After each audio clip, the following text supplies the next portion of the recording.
has given his heart and soul to helping students in Lakewood Youth for many years now. He's a life group leader. He's been leading here for a while. He's been helping with all kinds of stuff, junior high and high school.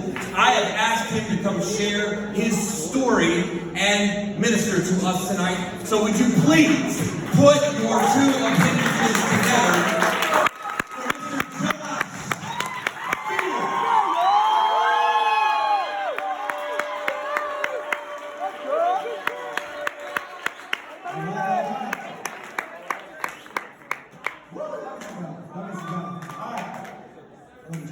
Alright.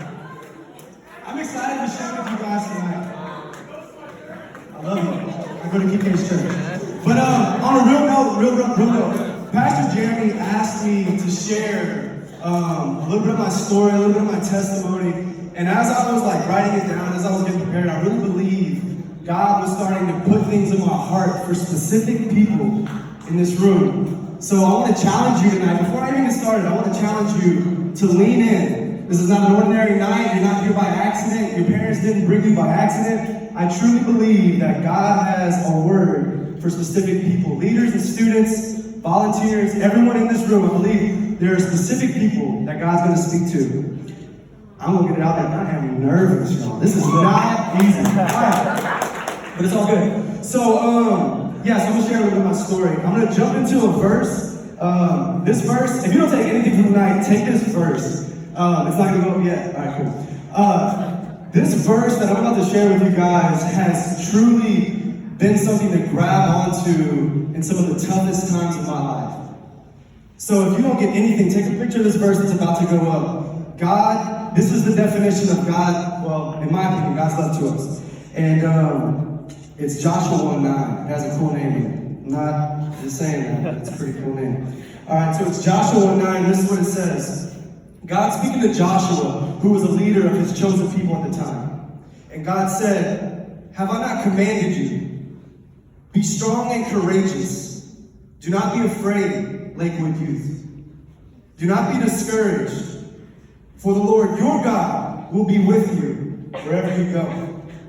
The title of my talk tonight, if you're taking notes, it's simply Stay in the Game. Stay in the game. All right, so let's pray. Lord God, we love you tonight.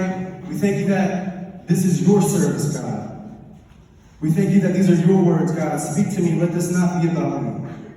I pray, God, that you speak to your students. You speak to your generation, God, that you create a movement in this ministry. We thank you, God, that you are going to do something special tonight. I thank you, God, that you change hearts tonight, that you change lives, Father, that we see you a little differently tonight, God. We see you for your love. We thank you, God. We bless Kanye West and Kim Kardashian, God. Let them come back to Lakewood Church next year. In Jesus' name, amen. All right. Give it up for Kanye. If y'all want that video that went up, find me after service. I'll airdrop it to you. So, growing up, I changed schools a lot. I changed schools for the very first time in first grade. After that, I changed schools 11 times leading up to my graduation. My goodness. All right, I'm going to get this, y'all. Once I get on the road, I'm not a professional, I'm not a pastor, but I'm going to get through this. You got it, bro. All right, so my parents got a divorce when I was in the 4th grade. My parents had a very, very possessive divorce experience. I don't know if any of y'all have lived through that, but my parents, they would always fight about who would keep the kids. They would mainly fight about me and my sister wanting to stay with my dad, but my mom demanding that we should stay with her. I remember this one time in 6th grade, I was in school, I was living with my dad, and my mom decided that if I didn't want to live with her, that she was going to drive 2.5 hours to come and take me out of school without telling me or my dad.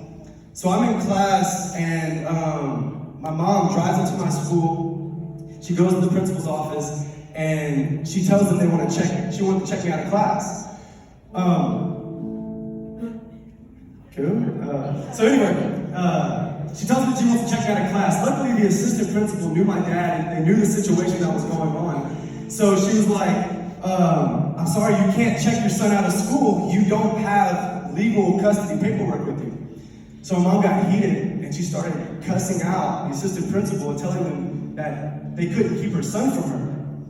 So eventually, they called my dad and they said, hey, do you know your ex-wife is here to pick your son? And he's like, no. So me and my mom had to get escorted off the school property and prove to the police officers, in front of the police officers, who had custody, him or my mom.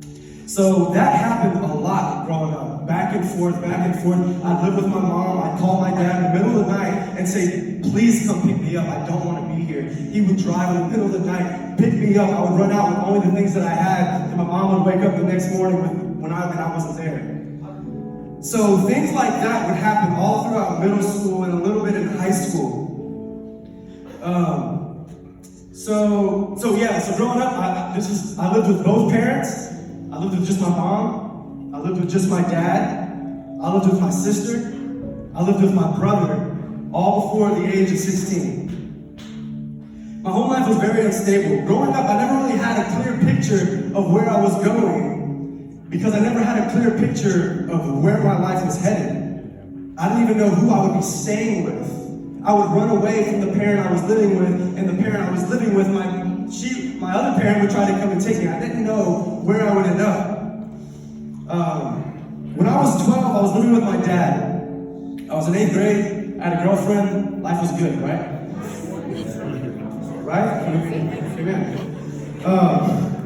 During this time, my dad was heavily involved in drugs. And I wasn't sure just how bad it was until one night specifically. I'm at home, I'm upstairs in my bedroom, I'm getting ready for school the next day. And my dad had 2 women over at our house that should have never been invited into our home. They were with him for the drugs, but that night specifically, they robbed him for a couple of $1,000s. They ran out of the house, they jumped in their car, and their goal was to get in their car and leave and never see him again.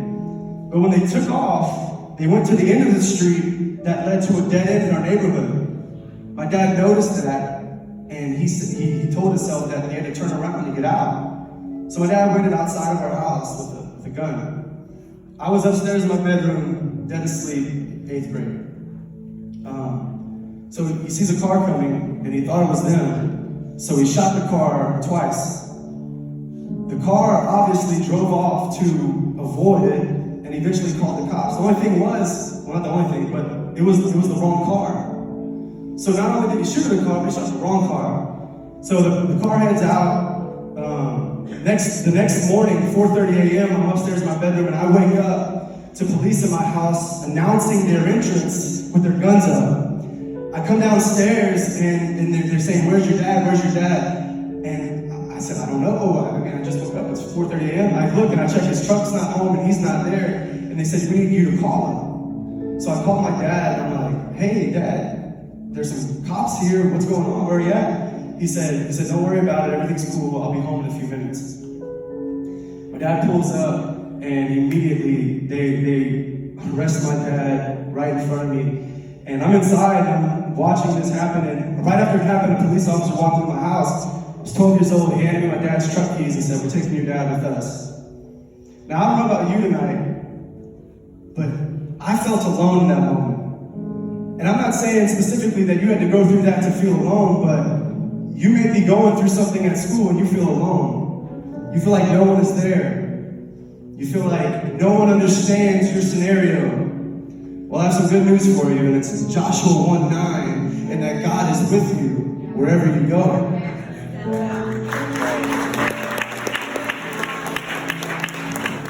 So, so 8th grade, that was in 8th grade. That was 2 days, actually, it was 2 days before my 13th birthday. And my dad was gone, and I didn't know what else would happen.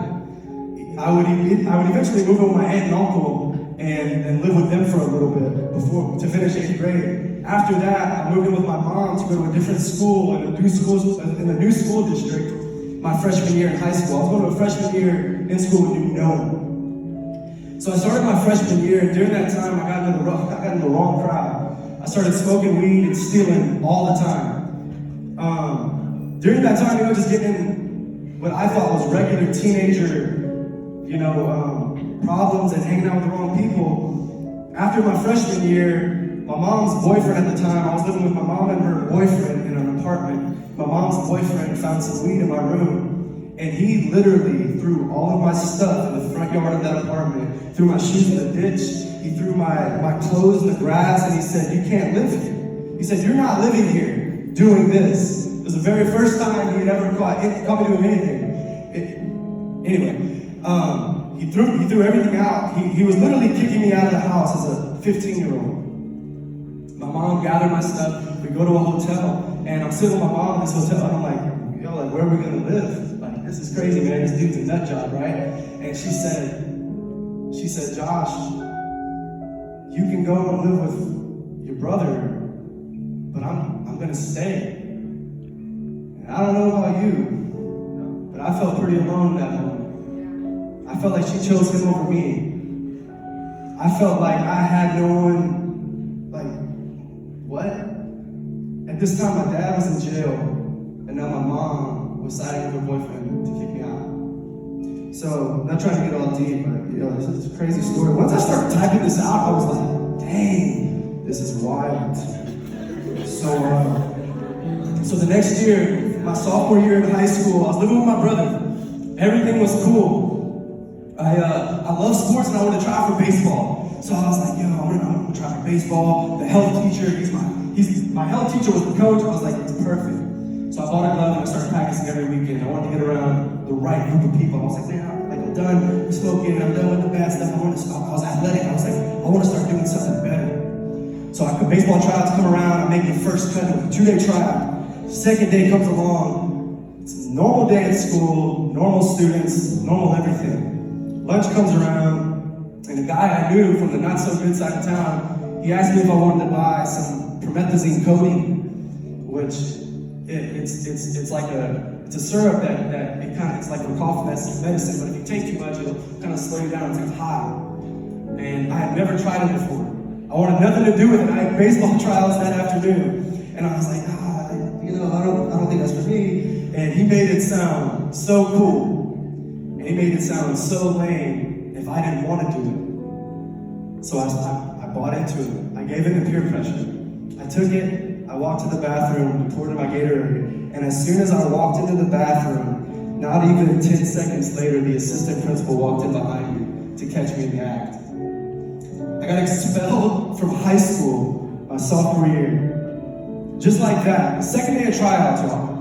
I was trying to do my best. I was trying to make an effort, and because of one dumb choice, everything flipped on its head. Now I had to take a drug abuse program and complete all of my classes for that year at home on my own. It seemed like I remember riding home, and I felt like I was in a bad dream I couldn't wake up out of. I was like, this is just the worst. How did this happen to me? Am I gonna end up like my dad? Why is this my destiny? The next year, wait, sorry. Is this all right? We're good? Wait 1 second. This is why I have minutes. So, yeah. So, luckily I was living with my brother. And my brother, he was super, super gracious with me in that time. He taught me something that I carry still today. He said, Josh, every decision you make has a consequence, good or bad. And this was a bad choice. You're paying a bad consequence. But he helped me. He took me to the drug abuse programs. He helped me pass my classes. I got everything finished for the next year. So now I'm in my junior year of high school. I caught everything up. I was trying to prove to my principal. I was like, hey, I'm serious. Like, I'm not just this bad kid. Like, I'm serious. I want to be back in school. So I was living with my older brother. And my brother, he was 25. He was on probation for a charge he committed 5 years prior. He was a convicted felon, and he'd been on probation for 5 years, and he was almost finished. He was weeks away from finishing probation. And my junior year in high school, I'm kind of like, we're getting life back together, kind of normal, and we're having dinner one night, and we hear a knock on the door, and it's a probation officer with like 5 or 6 cops. And they're like, hey, we're just gonna do one last random search right before we let you off of probation. Just everything should be good, you know? They were just making sure that he was living up to their standard right before he would get released after 5 years. Unfortunately, he wasn't. They found a hunting rifle in his bedroom, and they arrested my brother in the living room of our home that night. And as they're arresting my brother, I'm standing right here in front of him. And it's just, it was just a very, very hard moment. And they did the exact same thing that they did to my dad 2 years ago. They handed me his keys and they said the exact same thing. They said, "We're taking your brother with us." And just like that, I was back in an empty house, all by myself, wondering where God was. I don't know what you're going through tonight, but I want to let you know that standing here today, that God is with you in every situation. He's with you in every heartbreak, in every unfair situation that you're going through. God is right there in the middle of it, and he's saying, "Do not be afraid, because I'm with you. You don't see the end, and you're not supposed to, but I'm right here in the middle of it." My mom didn't live in the state. She was living in Texas. I was living in Louisiana. My dad was still in prison, and now my brother was in jail. I was 17 as a junior in high school, and I was labeled by state an unaccompanied youth, which meant I legally lived without a parent or guardian. I was in an empty house almost every night. I struggled with addiction to pornography and was smoking weed almost every day. I didn't have any good influences in my reach. I had no father figure. I was not at all prepared for the future, and I thought I was headed straight for the big mess everyone in my family failed to avoid. But today, my job isn't to just tell this story to make you think, "Wow, that's crazy." No, my job is to tell you about a life-changing God. I got some good stuff right here, and I can't remember it, but I'm gonna say it. I'm gonna read it for this paper because it's good. Jesus is the reason I'm free and not addicted. Jesus is the reason my family is no longer on drugs. Jesus is the reason none of my family members are currently in prison. God has the power to set you free from addiction and generational curses. The Bible says in John 8:36, "So if the Son sets you free from sin, then become a true son, and to live unquestionably free." Now, I don't know about you tonight, but I serve a God who can set us unquestionably free from addiction, from generational curses. That's the God that we serve. And I'm a living example. God can take someone's life that looks completely worthless and transform them and give them a legacy to build. That's the God that you and I serve. Now you may be thinking, "I don't have a story like that." But your story doesn't have to sound like mine. Everyone in this room has their very own testimony. God has given every single one of us our very own unique story. Maybe you were bullied so badly it led you to depression or suicidal thoughts. Maybe your parents had an unexpected divorce and you're watching your family get torn apart right in front of your eyes. Maybe you feel like you're not good enough because of what someone told you when you were just a little kid. Maybe you have trouble loving yourself because you compare yourself to every person you see. Well, today I'm going to use this opportunity to let you know that God says you are plenty good enough. You are more than enough. God created you with perfection. He looked at you and He made you and said, "You are good. I've called you. I've chosen you. I've commanded you to go and take you now and do great things." He's a good God and He loves you. I once heard a pastor say, "If you don't give up, you quit." I mean, yeah. That's good. I've said this probably 20 times in my bedroom. That's the first time I messed it up. I once heard a pastor say, "If you don't give up, you win." Have you ever watched watched an intense game of basketball that was super close in score until the very end? It's the fourth quarter, and one team drives the ball down court with minutes left. They make a nail-biting shot to get the lead. They get the ball back with seconds left, and they're only up by 2 buckets. The coach signals to the point guard, hold the ball and run down the clock, and we win. I believe that's what that preacher was talking about when he referenced, if you don't give up, you win. And I believe as followers of Jesus, that we look a lot like that point guard. The victory is already on the scoreboard. We just have to stay in the game, and we win.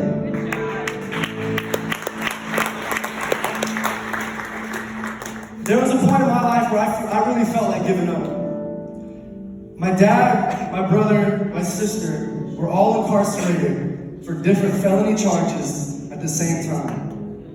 My mom lived in Texas, and I was living in Louisiana. I felt like I had run out of family. I was a student in high school, and I would stay at friends' homes almost regularly. I began to feel like I was a burden. I felt like I had no hope. I felt like I had lost the ball, and the other team was running the score up. How could I have a victory? How could God use me? How could I be a good husband? How could I be a good father? How could I graduate from college? Something else.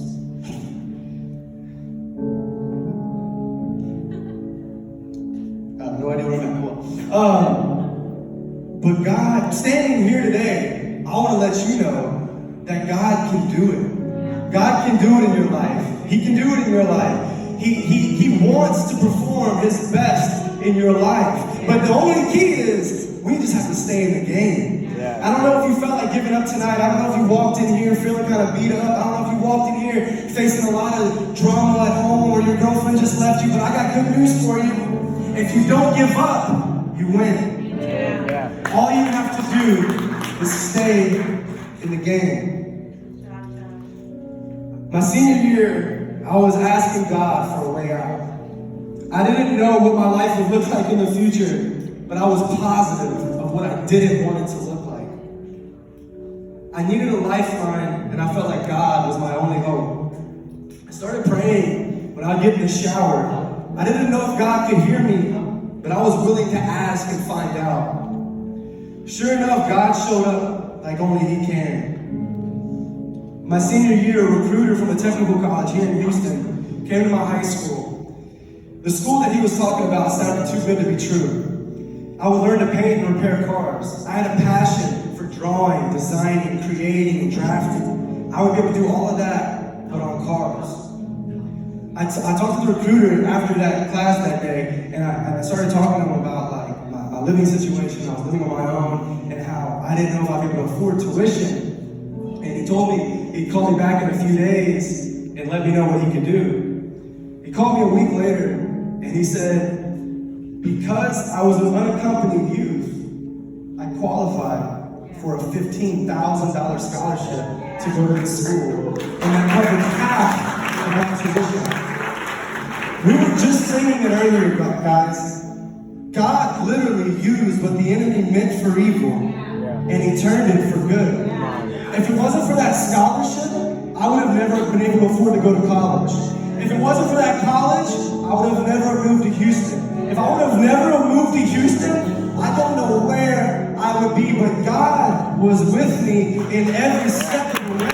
Even when I didn't see it, He's with you. So, long story short, I went to the college, I graduated second in my class. When I moved to Houston, I moved in with my mom, and it was the first time I lived with my mom in 5 years, since the day her boyfriend kicked me out. She was living in Conroe. I moved in with my mom, and we started going to church together here at Lakewood. God started restoring our relationship. God started opening doors for us and to rekindle what had been broken and damaged and used by the enemy. And God just came and stepped on the scene and started working in our lives like never before.